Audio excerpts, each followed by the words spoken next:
shani laysa ala alkhata'i wadhanb, jambo lilivyo sio kukosea tu peke yake, sio mtu kufanya madhambi, hilo sio jambo la muhimu sana.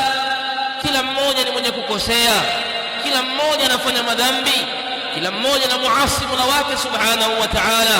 Lakini ashanu, jambo lililokuwa kubwa la muhimu ni al-aubatu wat-taubatu ila Allah min adh-dhunub, ni mtu kutubia na kurejea kwa Mola wake kutokana na madhambi, amrejee Mola wake subhanahu wa ta'ala aweze kumuondoshia makosa aliyoyafanya, min qabli an ya'tiya yawmul 'ardi al-akbar, kabla haijafika siku ya kuja kuonyeshwa watu madhambi yao, siku ya watu kukutana na Mola wao, siku ya adhab. Wa anibu ila rabbikum wa aslimu lahu min qabli an ya'tiyakum al-adhab thumma la tunsarun, wamrejee watu Mola wao.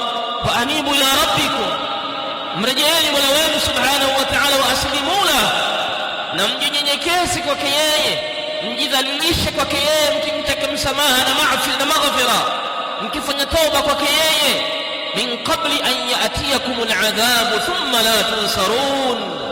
Na al-Imam Tirmidhi amepokea hadithi ya Anas ibn Malik radhiyallahu anhu, qala Rasulullah sallallahu alayhi wa alihi wa sallam, mtume amesema, kullu ibn adam khata'un, kila mwanadamu mwenye kukosea. Kila mmoja kati yetu sisi ni mtu mwenye kukosea, mwenye kufanya madhambi. Wa khairul khata'in at-tawwabun, na mbora katika wale wenye kukosea ni yule mwenye kutubia.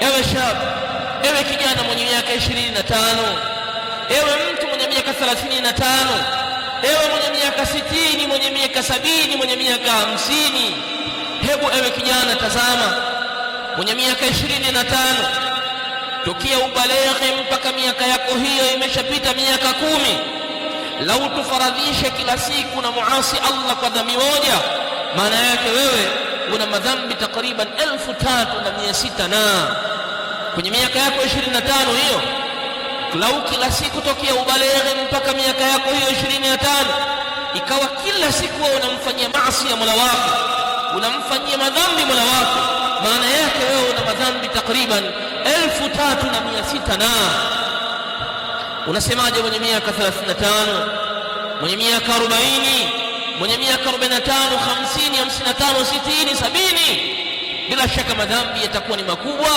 Ashanu laysat min al-khata'i wadh-dhanb, jambo zito sio kufanya madhambi, jambo zito sio kukosea, jambo zito ni al-aubatu warujuu ila Allah subhanahu wa ta'ala, ni mtu kurejea kwa Mola wake na kufanya toba kwa yale madhambi aliyoyafanya.